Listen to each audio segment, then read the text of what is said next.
Good evening साथियों, कैसे हो आप सभी। जैसा कि आप लोग जानते हैं, अभी हमने आपसे बात किया था किसके बारे में, माइक्रोबायलॉजी के बारे में, जिसको आप लोग कहते हैं सूक्ष्मकाय। सूक्ष्मकाय के बाद अगला नंबर आपका आता है किसका, रिक्तिका का या रसधानी का। इसको रिक्तिका क्यों कहा जाता है, इसको रसधानी क्यों कहा जाता है, आइए इसके बारे में पहले समझते हैं। तो इसका नाम है रिक्तिका। सबसे पहली बात अगर करें कि ये पाई कहाँ जाती है, तो ये पाई जाती है कुछ प्रोकैरियोट्स में और कुछ होते हैं यूकैरियोट्स में, और यूकैरियोट्स में मोस्टली पाई जाती है प्लांट सेल के पास। किसके पास, पादप कोशिका के पास। तो पादप कोशिका के पास ये पाई जाती है और नाम होता है इसका रिक्तिका। अच्छा, इसका रिक्तिका नाम रखा क्यों गया होगा, है ना। एक बात समझिएगा, इसका नाम रिक्तिका क्यों रखा गया, या इसे दूसरा नाम होता है रसधानी, इसका रसधानी क्यों नाम रखा गया। तो रिक्तिका या रसधानी इसका नाम क्यों रखा गया, पहले इसके बारे में हम आपसे बात करते हैं। तो सबसे पहले आप यहाँ पे नीचे आइएगा, सबसे पहले आप नीचे आइए, यहाँ पे देखिएगा, ये आपकी एक प्लांट सेल है। कैसी सेल है, प्लांट सेल। कहने का मतलब क्या है, पादप कोशिका। अच्छा, पादप कोशिका है, ठीक है, कोई बात नहीं। इसके पास डबल मेम्ब्रेन होगी क्योंकि इसके पास कोशिका भित्ति पाई जाती है, ठीक है, कोशिका भित्ति भी हो गई। लेकिन इसका नाम क्यों रखा गया रिक्तिका, ठीक है। आइए, होता क्या है, जब कोशिका पूरी तरीके से परिपक्व हो जाती है, परिपक्व का मतलब होता मैच्योर हो जाती है। जब कोशिका पूरी तरीके से मैच्योर हो जाती है, परिपक्व हो जाती है, तो इसके आकार में परिवर्तन आता है, आकार में इसके परिवर्तन आता है। कैसे परिवर्तन आता है, जैसे अगर आपसे कहा जाए, पहले एक उदाहरण का समझिएगा। जब तक आप उदाहरण नहीं समझेंगे तब तक इसको नहीं क्लियर कर पाएंगे। सभी लोग ध्यान से सुनिएगा। हमारे पास यहाँ उदाहरण के लिए वैसे तो कुछ नहीं है, लेकिन फिर भी आप समझने का प्रयास कीजिएगा। आपकी उम्र कितनी है, 16 साल, 17 साल, बहुत खींच के 18 साल। हाई स्कूल वाले जो बच्चे हैं या 11th वाले हैं, 18 साल से ऊपर कोई नहीं होगा, ठीक है। आप 18 साल के हैं, और अगर आपसे कहा जाए, अभी इसको कुछ नहीं देखिएगा आप, इससे कोई मतलब नहीं है आपका, पहले बात को समझिएगा। आपकी उम्र कितनी है, सबसे ज़्यादा अगर बात की जाए तो 18 साल, मान के चलिए 18 साल है, कोई दिक्कत नहीं। आपसे कहा जाए कि आप ऐसा कीजिए, अपने पिताजी की शर्ट और पिताजी का पैंट, अपने पिताजी का शर्ट और पैंट आप पहन करके विद्यालय आ जाइए, कैसा लगेगा। अरे ये कैसा प्रश्न है, पापा का शर्ट हम स्कूल पहन के आएंगे, ऐसा नहीं हो सकता। फिर होगा, आप स्कूल मत आइए, आप घर में रहिए, एंजॉय कीजिए घर में, कैसा लगेगा बताइए हमको। आप कहेंगे ये अनफिट हो रहा है, ये हमारे हो ही नहीं रहा है। क्यों, क्योंकि वो बहुत क्या है, लूज है। कपड़ा क्या है, पैंट शर्ट क्या है, लूज है। लूज का मतलब क्या है, अगर वो आपका कपड़ा होता तो आपके वो फिट हो जाता। अब पता लगा हाथ की जो आस्तीन है ये लंबी लंबी हैं, आपके हाथ से बाहर निकल रही हैं, निकल रही हैं। पैंट जो नीचे का मोहरी होती है वो बाहर भाग रही है, आप पहन ही नहीं पा रहे हैं। क्यों, क्योंकि उसका आकार क्या है, बड़ा है बड़ा। तो एक बात बताइए, जब आप शर्ट पहने थे तो पापा की शर्ट और अपनी शर्ट पहनने में अंतर बताइएगा हमको। अंतर यही होगा कि आपकी शर्ट आपके फिट होगी, आपकी शर्ट आपके फिट होगी, लेकिन पापा की अगर आप शर्ट पहन रहे हैं तो आपकी लूज होगी। तो लूज का मतलब क्या हुआ, ये यहाँ देखिएगा, हमारे हाथ में यहाँ पे देखिएगा, ये क्या है, ये बीच में क्या मिल रहा है आपको, ये गैप मिल रहा है। क्या मिल रहा है, गैप। तो क्या ऐसा गैप आपको भी मिलेगा? ज़रूर मिलेगा। आप पहनेंगे तो गैप मिलेगा। अच्छा, ये गैप से हमको क्या लेना देना है? ज़रूर लेना देना है, कुछ तो है, कुछ तो है इस वैक्यूल में जो इससे कुछ ना कुछ संबंध बताता है। आइए चलते हैं उस संबंध को देखते हैं। ये होती है ये होती है आपकी कोशिका, पादप कोशिका, जिसे आप प्लांट सेल के नाम से जानते हैं। होता क्या है कि प्लांट सेल जब पूरी तरीके से मैच्योर हो जाती है, परिपक्व हो जाती है, तो अपने आकार में परिवर्तन होता है। इसके आकार में परिवर्तन होता है। चलिए कोई बात नहीं।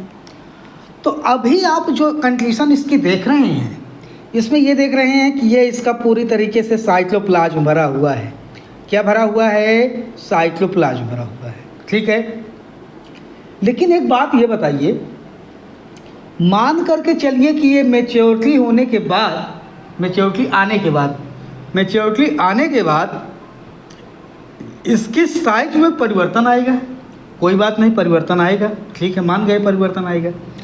जब परिवर्तन आएगा तो ये हिस्सा जो होगा, ये यहाँ पे ये आ गया, ये वाला ये इधर आ गया। ठीक है, कोई बात नहीं।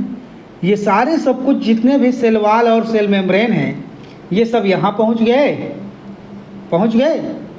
और बीच में जो आपका ये साइटोप्लाज्म रखा था, ये साइटोप्लाज्म यहाँ पहुँच गया। अब क्या हुआ?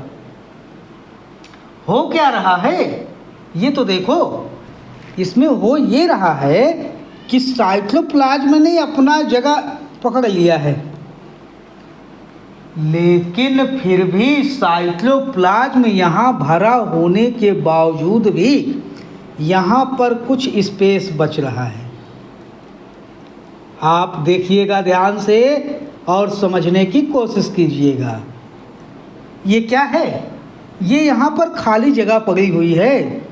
भैया, ये जो खाली जगह है ना, ये खाली जगह नहीं रहनी चाहिए सेल के अंदर। सेल कहती है हम अपने अंदर खाली जगह नहीं रखने वाले हैं। फिर क्या करना है भैया? कह रहे हैं यहाँ पर कोई ना कोई एक नई संरचना का निर्माण होगा। नई संरचना का निर्माण हो जाएगा। चलिए ठीक है, नई संरचना का निर्माण करवा देते हैं। यहाँ से यहाँ तक का पूरा क्षेत्र इसने कवर कर लिया और इधर का क्षेत्र इसने पूरी तरीके से प्लाज्मा मेम्ब्रेन तक पूरी तरीके से गैप को भर दिया। कोई बात नहीं। अब जब ये प्लाज्मा मेम्ब्रेन तक पूरी तरीके से गैप को भर दिया है, तो इसको क्या कहेंगे? जिसने गैप को भर दिया, इसको क्या कहेंगे भैया? इसी को तो कहते हैं रिक्तिका। इसी को क्या कहते हैं? रिक्तिका। बात समझ में आ गई कि नहीं आई?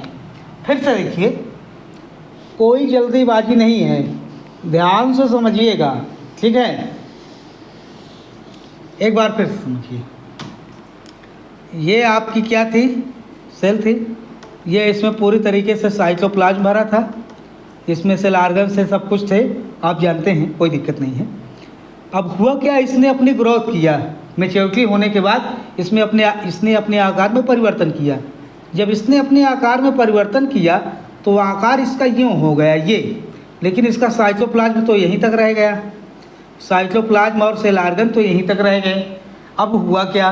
बीच में गैप हो गया। इस गैप को भरना है। इस गैप को भरने के लिए एक स्ट्रक्चर इसमें तैयार होती है, और इस स्ट्रक्चर को जिसने इसके गैप को पूरी तरीके से मेंटेन कर दिया है, ये गैप को मेंटेन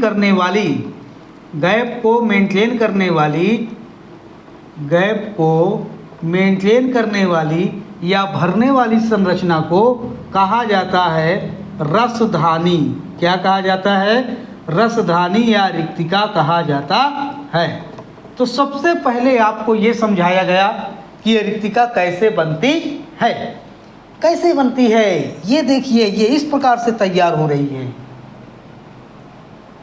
ठीक है, ये कैसे तैयार हो रही है? इस प्रकार से तैयार हो रही है। अब बात की जाए कि रिक्तिका को रसधानी क्यों कहा जाता है। अरे अभी पहले ये भी तो समझिए कि रिक्तिका को रिक्तिका क्यों कहा गया। भैया रिक्त स्थान को इसने कवर कर लिया, रिक्त स्थान को क्या किया, पूरी तरीके से कवर कर लिया, इसलिए इसको नाम रखा गया रिक्तिका। रिक्त स्थान को इसने पूरी तरीके से भर दिया है, इसलिए इसका नाम क्या रखा गया, रिक्तिका। लेकिन अगर आपसे कहा जाए कि ये रसधानी क्यों कहा गई, अरे रसधानी कुछ नहीं, जो सर इसका साइटोप्लाज्म होता है ना सर, ये साइटोप्लाज्म धीरे धीरे इधर की ओर मूव करने लगता है। ओ हो, ये साइटोप्लाज्म इधर रिक्तिका की तरफ मूव करने लगता है। और साइटोप्लाज्म में बहुत सारा तरल पदार्थ होता है, रस होता है, पानी होता है, ऑर्गेनिक इनऑर्गेनिक कंपाउंड होते हैं, कुछ एसिड होते हैं, कुछ कार्बनिक पदार्थ होते हैं, केमिकल होते हैं। तो chemical plus water, chemical plus water, water का फार्मूला आप लोग जानते हैं कि नहीं जानते, जान लीजिएगा। केमिकल प्लस वाटर ये दोनों मिलकर के इसको पूरी तरीके से भर देते हैं। वाह क्या बात है। तो इसमें रस आ गया, इसमें क्या आ गया, रस आ गया। तो इसको इसलिए कहा जाता है रसधानी। क्या कहा जाता है, रसधानी। बात समझ में आया या नहीं आया, इसलिए इसका नाम रखा गया रसधानी।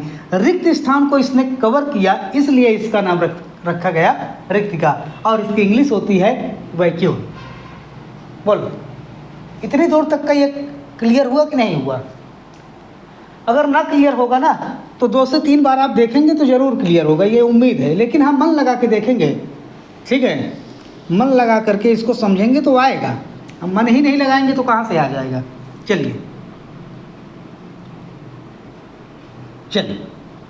अब बात करते हैं कि रिक्तिका का जो रस होता है, अब वही रिक्तिका का रस जिसको रसधानी हमने कहा था, जो साइटोप्लाज्म से उधर की ओर मूव किया था रिक्तिका की तरफ। अब उसके रस में होता क्या है, रिक्तिका के रस में होता क्या है। तो सबसे पहली बात लिखा है, इसको कहा जाता है, रिक्तिका का जो रस होता है, रिक्तिका के रस को कहा जाता है सेल सैप। क्या बोला जाता है, सेल सैप। फिर से बोलो, सेल सैप। यानी रिक्तिका का जो रस है उसे कहा जाता है सेल सैप। जो रिक्तिका बनाए थे ना अभी यों, ये आकार, इसमें जो रस भरा होता है इसके रस को बोला जाता है सेल सैप। इसको क्या बोला जाता है, सेल सैप। तो ये रस को बोला जाता है सेल सैप।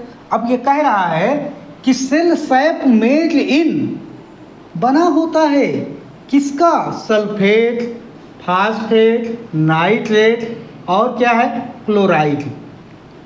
इसमें ये केमिकल होते हैं।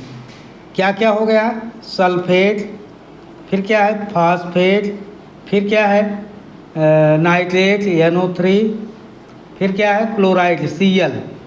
यानी सल्फेट, फास्फेट, नाइट्रेट, क्लोराइड, ये पदार्थ, ये रासायनिक पदार्थ इसके अंदर भरे होते हैं।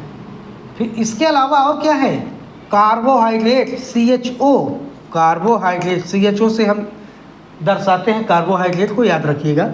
Amino acid, oxalic acid, citric acid, ये भी भरे होते हैं। कहने का मतलब जो ये आपका कोशिका रसधानी है, सेल सैप है, इसमें क्या क्या है, सल्फेट है, फास्फेट है, नाइट्रेट है, क्लोराइड है, कार्बोहाइड्रेट है, एमिनो एसिड है, ऑक्जेलिक एसिड है, टमाटर में पाया जाने वाला, और क्या है, नींबू में पाया जाने वाला कौन, साइट्रिक एसिड। इतने ये सब पदार्थ इसके अंदर भरे होते हैं, प्लस पानी, वाटर भी इसके अंदर रहता है।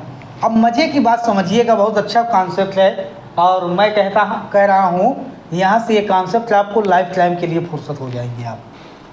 लिखा है in cell sap water is present, cell sap में वाटर इज प्रेजेंट किस लिए, स्फीति और श्लथ दशा के लिए। किस लिए रिस्पॉन्सिबल है, के लिए, यहाँ पे लिए लिख देते हैं, स्फीति और श्लथ दशा के लिए ये रिस्पॉन्सिबल होता है कौन, पानी। अब इसको सुनिए, ये जो सेल सैप है, सेल सैप में पानी, अब ये पानी क्यों भरा होता है इसको समझिएगा, ठीक है। हम थोड़ा सा एक आपको सब्जी दिखाना चाहते हैं, थोड़ा सा आप इंतज़ार कीजिएगा। मैं थोड़ा सा कहाँ गया झोला, एक सेकंड आपको अच्छे से क्लियर ही कर देते हैं। बस थोड़ा सा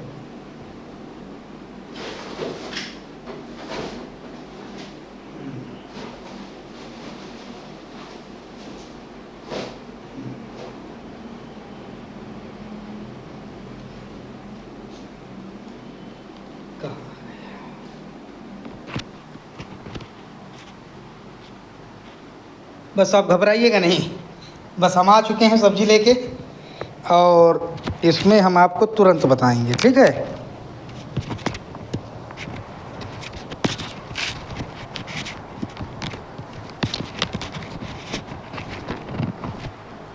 चलो थोड़ा सा लेना पड़ा इसको समझाने के लिए आपको। तो देखिए ये एक सब्जी है, ये हमारे पास क्या है, एक सब्जी है। बताइए कौन सी कोशिका है? जंतु कोशिका होगी, मार खाओगे। पादप कोशिका है। कौन सी कोशिका? पादप कोशिका। इसके पास कौन सी कोशिका? पालक है। इसके पास कौन सी कोशिका? पादप कोशिका। दुनिया जानती है, आप भी जानते हैं। अब इसमें आप के मन में आ रहा होगा कि ये सब क्यों लेके आए हैं?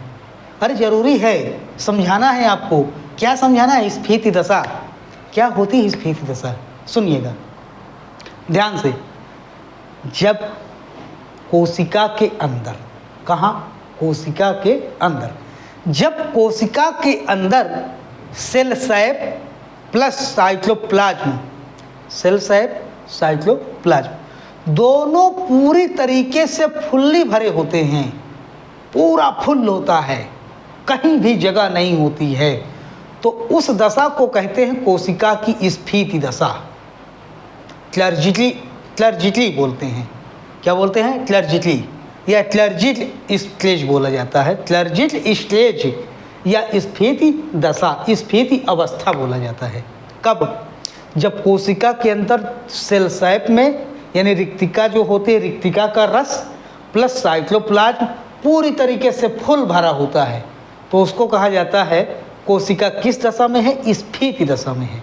किस दशा में? स्फीति दशा में। क्या है ये स्फीति दशा? क्या काम है? क्यों समझा रहे हैं? आपके मन में यही चल रहा होगा। कुछ नहीं, आप इसको देखिएगा, ये किस अवस्था में बनी हुई है? अभी ये हरी दिख रही है। पालक कैसे दिख रही है? हरी दिख रही है। यहाँ अगर इसको दबाएंगे तो यहाँ पे आपको पानी नज़र आएगा। इसमें क्या नज़र आएगा? इसको दबाएंगे तो पानी दिखेगा। ठीक, कोई बात नहीं। ये अवस्था इसकी कौन सी है? इसके अंदर जितने भी सेल हैं फिलहाल इस टाइम पर कौन सी अवस्था है इसके अंदर? कोशिका में इसके स्फीति दशा बनी हुई है। कौन सी दशा बनी हुई है? स्फीति दशा। क्यों बनी है? क्योंकि इसके अंदर जितनी भी कोशिकाएं होंगी, सभी कोशिकाओं में जो साइटोप्लाज्म है सब पूरी तरीके से फुल भरा हुआ है। सेल सैप में खूब पानी भरा हुआ है। जब सेल सैप में ये पानी भरा हुआ है तो ये फुल्ली तरीके से हरी भरी दिखाई दे रही है। ये सब्जी हमारे पास है, इसमें पूरी तरीके से भी पानी भरा हुआ है, खूब हरा है। ये देखिए, ये खूब हरा दिखाई दे रहा है। ये अंदर देखिएगा, यहाँ पे जहाँ पे दबा देंगे वहाँ पे अभी आपको पानी मिलेगा। लेकिन अगर हम कहें आपसे कि इनको दोनों को रख दिया जाए, इनको दोनों को रख दिया जाए 10 दिन के लिए। कितने दिन के लिए? 10 दिन के लिए। तो क्या ये इसी अवस्था में मिलेंगे? इतना बताइएगा हमको, क्या इसी अवस्था में मिलेंगे? आप कहेंगे कभी नहीं मिल सकते। क्यों? क्योंकि ये अब धीरे धीरे सूख जाएंगे। क्या हो जाएंगे भैया? जब ये सूख जाएगा तो जानते हो क्या सूखेगा? वही तो समझाना है। इसका जो वाटर मॉलिक्यूल है ये रिमूव हो जाएगा। क्या हो जाएगा? रिमूव हो जाएगा, बाहर चला जाएगा। और जब ये रिमूव हो जाएगा तो कोशिका जानते हो कौन सी कंडीशन में पहुंचेगी? श्लथ दशा में। किस दशा में? श्लथ दशा में। और श्लथ दशा में पहुंचने के बाद कोशिका के अंदर का जो रस है, ध्यान से देखिएगा, घबराइएगा नहीं, ये इसका स्लथ दशा में पहुंच गई, ये इसी में रिक्तिका हो गई, इसी में सारे आर्गन्स हो गए, और इसके बीच में जो है जो साइटोप्लाज्म था ये पूरी तरीके से क्या पड़ गया, ये कम पड़ गया। साइटोप्लाज्म क्या पड़ गया, कम पड़ गया। तो क्या कोशिका फूली रहेगी इसके कम पड़ने से? आप कहेंगे कभी नहीं फूलेगी, ये सिकुड़ जाएगी। और जब कोशिका सिकुड़ जाती है तो इसको कहते हैं कौन सी दशा कहेंगे, स्लथ दशा कहेंगे। कौन सी दशा, स्लथ दशा। कहने का मतलब जब ये पालक सूख जाएगी, सिकुड़ जाएगी, मुरझा जाएगी, तो इसकी कोशिकाएं कौन सी अवस्था में पहुंचेंगी, स्लथ दशा में। किस दशा में, स्लथ दशा में।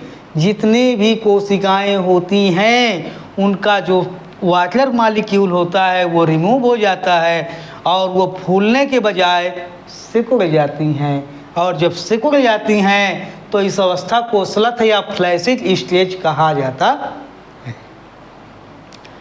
अब आपके मन में आया होगा आखिर ये सब क्यों लेके आए, इस सब्जियों का उदाहरण क्यों समझाया गया?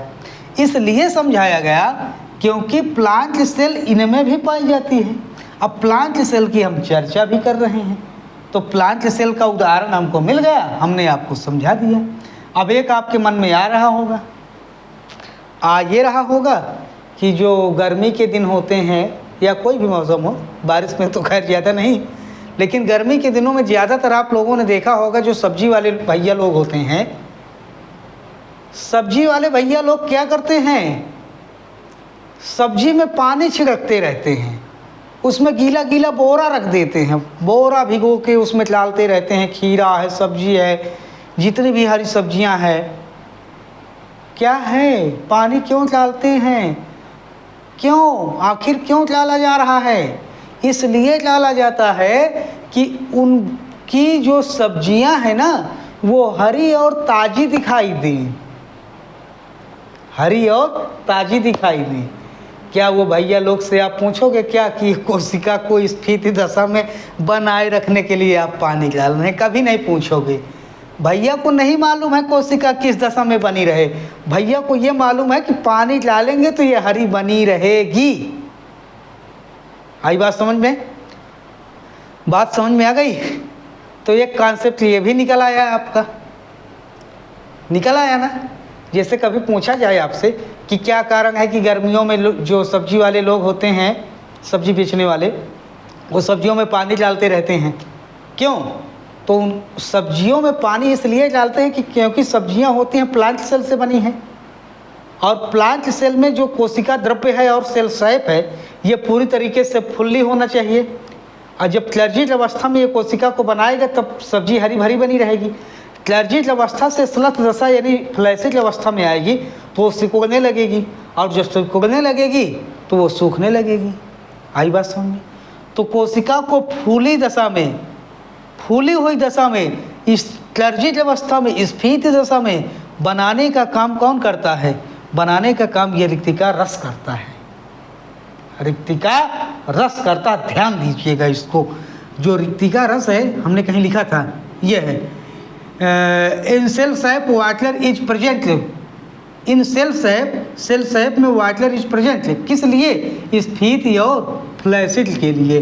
स्फीति माने फूली हुई दशा हरी भरी बनाए रखने के लिए, सिकुड़ने का मतलब ये जो है सूखने के लिए। सिकुड़ जाएगा मतलब कोशिका इसकी सिकुड़ जाएगी तो सब्जी भी सूखने लगेगी। उम्मीद करते हैं ये पॉइंट आपको बेहतर तरीके से समझ में आया होगा। अगर नहीं भी आया तो 2 बार देखिएगा तो जरूर आ जाएगा। आइए आगे पॉइंट कह रहा है सेल सैप। सेल सैप में क्या है? फाउंड होता है, पाया जाता है। क्या है? Anthocyanin pigment. सेल सैप में एंथोसाइनिन पिगमेंट पाया जाता है। थोड़ा इंग्लिश है, इसको ध्यान दीजिएगा भाई साहब, सीधी सी बात है, थोड़ा इंग्लिश का भी यूज करिए, क्योंकि जितनी मेडिकल की भाषा है, आप दवा कराने जाते हैं, आपको रिपोर्ट डॉक्टर साहब देते हैं, कंप्यूटर से रिपोर्ट बनाई जाती है या हाथ से दवाई लिखी जाती है, आपको हिंदी में नहीं लिखी जाती दवाई, याद रखिएगा। आपको जो भी रिपोर्ट मिलती है वो इंग्लिश में पूरा होती है, और इंग्लिश आप अगर वहाँ पे नहीं जान पाएंगे तो दिक्कत होगी। तो इसलिए आप यहाँ से शुरू करिए ना इंग्लिश, आप बायोलॉजी लिए किस लिए हैं? इसलिए तो लिए हैं कि हमको मेडिकल की जानकारी थोड़ा बहुत होती चली। तो मेडिकल की जानकारी डायरेक्ट तो हो नहीं जाएगी, सबसे पहले आपको इंग्लिश के टर्म थोड़ा बहुत जानना होगा। अभी मैं लास्ट में बात करूँगा क्या होता है इंग्लिश का इसका टर्म। तो सेल सैप में क्या होता है? एंथोसाइनिन। एंथोसाइनिन क्या होता है? एक प्रकार का पिगमेंट। अब पिगमेंट पता नहीं मैं कितने बार बता चुका क्लास में, पिगमेंट का मतलब क्या है अब भी पूछोगे तो बेकार है। इसमें क्या होता है? पिगमेंट रंगीन पदार्थ है, ठीक है, घबराइएगा नहीं। तो एंथोसाइनिन नाम का रंगीन पदार्थ होता है। इट इज रिस्पॉन्सिबल, यह रिस्पॉन्सिबल होता है किस लिए? फॉर फ्रूट एंड फ्लावर को कलर प्रदान करता है। वाह क्या बात है! पौधे में जो फूल होते हैं, पौधे में जो फल लगे होते हैं, फूल और फल जो रंगीन होते हैं, रंगीन किस वजह से होते हैं? तो आप कहेंगे कि ये भैया जो सर ये रसधानी या रिक्तिका जो होती है इसमें एक प्रकार का पिगमेंट पाया जाता है, पिगमेंट का नाम एंथोसाइनिन है। एंथोसाइनिन के कारण इनका रंग जो है रंगीन होता है, कई कलर के होते हैं। तो फ्रूट और फ्लावर को कलर देने वाला कौन सा पदार्थ है? एंथोसाइनिन। कहाँ पाया जाता है? सेल सैप में। अरे भैया सेल सैप कहाँ पाया जाता है? रिक्तिका के अंदर। आई बात समझ में? क्या लिखा है? बेस ऑफ फंक्शन, यानी कि कार्य के आधार पर इट इज 4 टाइप, ये 4 प्रकार की होती है। कौन किसकी बात हो रही है? रिक्तिका या रसधानी की बात हो रही है। कितने प्रकार की होती है? 4 प्रकार की होती है। किसके आधार पर भैया? तो फंक्शन माने होता है कार्य के आधार पर। कार्य के आधार पर कितने प्रकार की होती है? 4 प्रकार की होती है। लेकिन यहीं पर 4 प्रकार आपको समझाने से पहले एक बात यहाँ लिखा है, क्लोनोप्लास्ट। क्या लिखा है? क्लोनोप्लास्ट। क्लोनोप्लास्ट एक इसकी कवरिंग होती है। रिक्तिका की क्या होती है? कवरिंग। रिक्तिका की जो कवरिंग होती है, जो बाहर से झिल्ली होती है, वो बाहर से झिल्ली किसकी बनी होती है? क्लोनोप्लास्ट की बनी होती है। ना समझ में आए तो इसको हम दोनों भाषाओं में लिखे दे रहे हैं, आपको हिंदी और इंग्लिश दोनों में लिखे दे रहे हैं।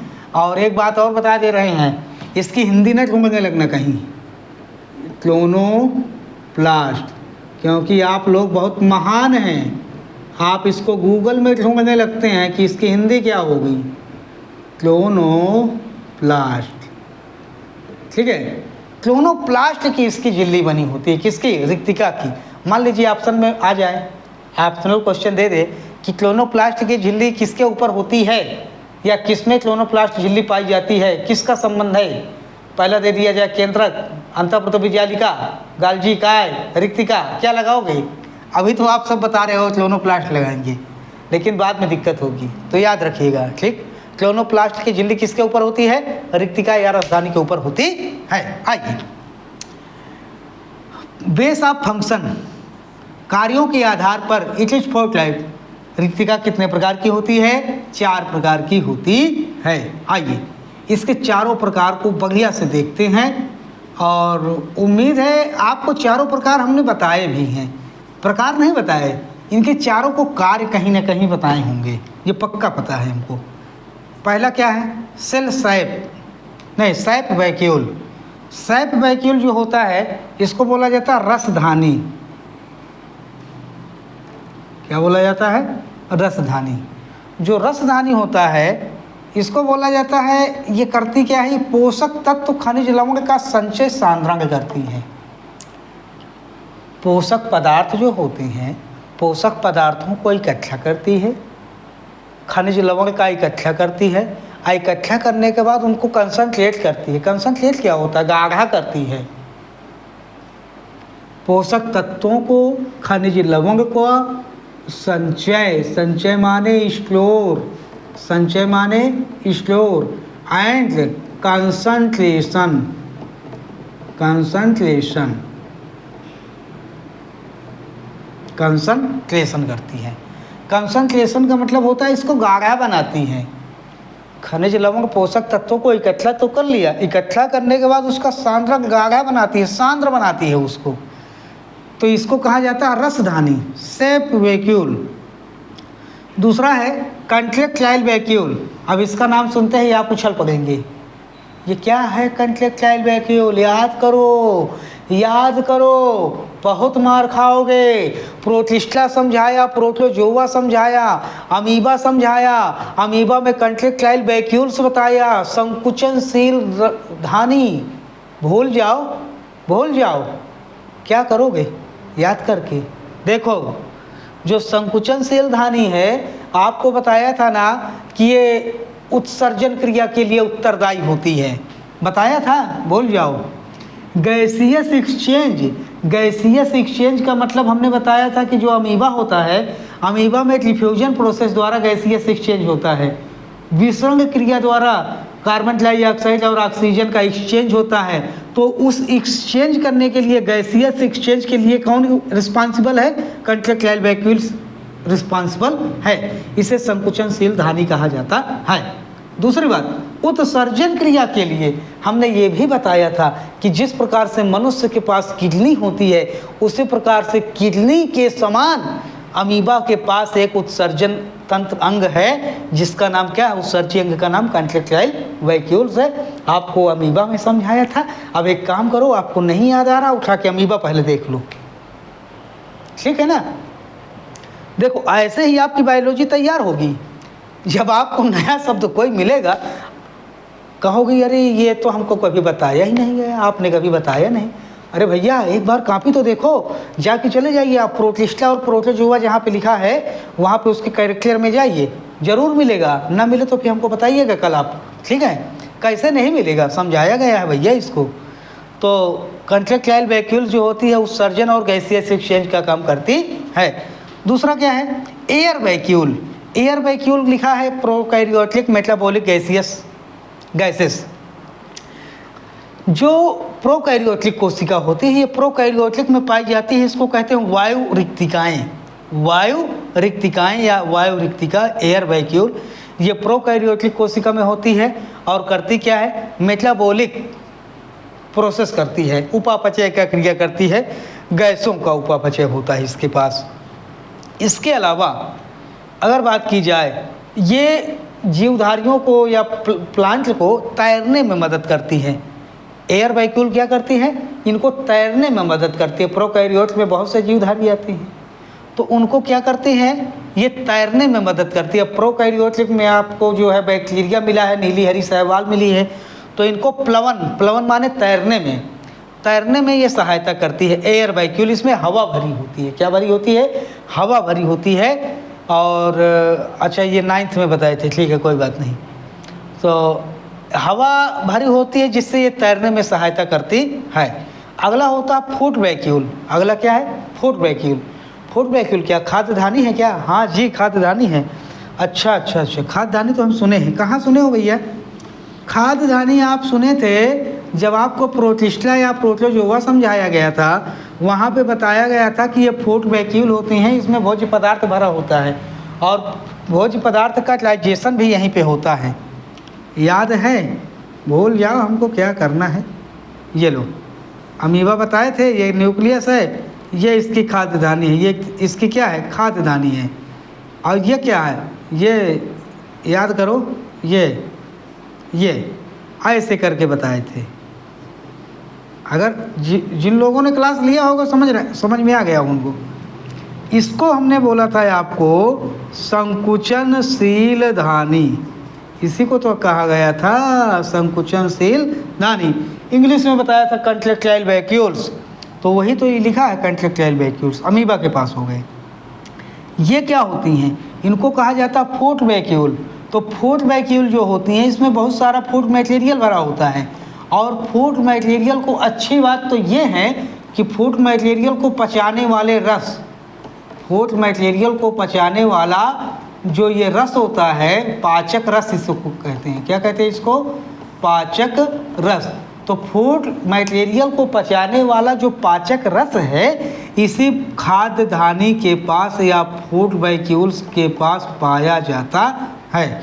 तो ये होती है फूड वैक्यूल। आई बात समझ में? तो ये आपकी हो गई कौन? रिक्तिका। इसको 2 से 3 बार देखिएगा, आपको क्लियर हो जाएगा ये सेव नहीं है, ठीक है। इसकी झिल्ली किससे भरी होती है? किससे घिरी होती है रिक्तिका? क्लोरोप्लास्ट नाम की झिल्ली से घिरी होती है। ये इम्पॉर्टेंट है। इम्पॉर्टेंट तो सब कुछ है, लेकिन इसको आप विशेष तौर पर ध्यान दीजिएगा। ठीक, तो चलते हैं। चलिए ठीक है, आज हमको लग रहा है 2 वीडियो हो गई हैं और 2 के बाद फिर अभी देखते हैं तीसरे की तैयारी बनाते हैं कुछ, क्योंकि हमको सेल जो है समाप्त करना है। ठीक है, सेल को जल्दी से जल्दी समाप्त करके हमको ऊतक में चलना है, जो ट्रीसिव है। ट्रीसिव समझाना बहुत ज़रूरी है। अर्धवार्षिक परीक्षा में जो है ये दोनों से प्रश्न पूछे जा सकते हैं आपसे, तो आप इसको जो है बेहतर तरीके से तैयार कीजिएगा और जो आपकी समस्याएं हो उसको बताइएगा कमेंट बॉक्स में। ठीक है, एक प्रश्न पूछ लेते हैं क्या है आपसे? बताओ, प्रश्न पूछ लें? हाँ, चलो बताओ। एक प्रश्न पूछने का मन हो गया तो पूछ ले रहे हैं। प्रश्न केवल लिखेंगे, उत्तर आप लोग देंगे कमेंट बॉक्स में। प्रश्न ये है कि सब्जी वाले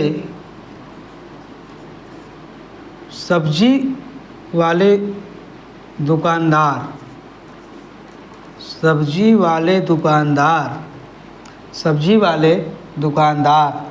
सब्जी में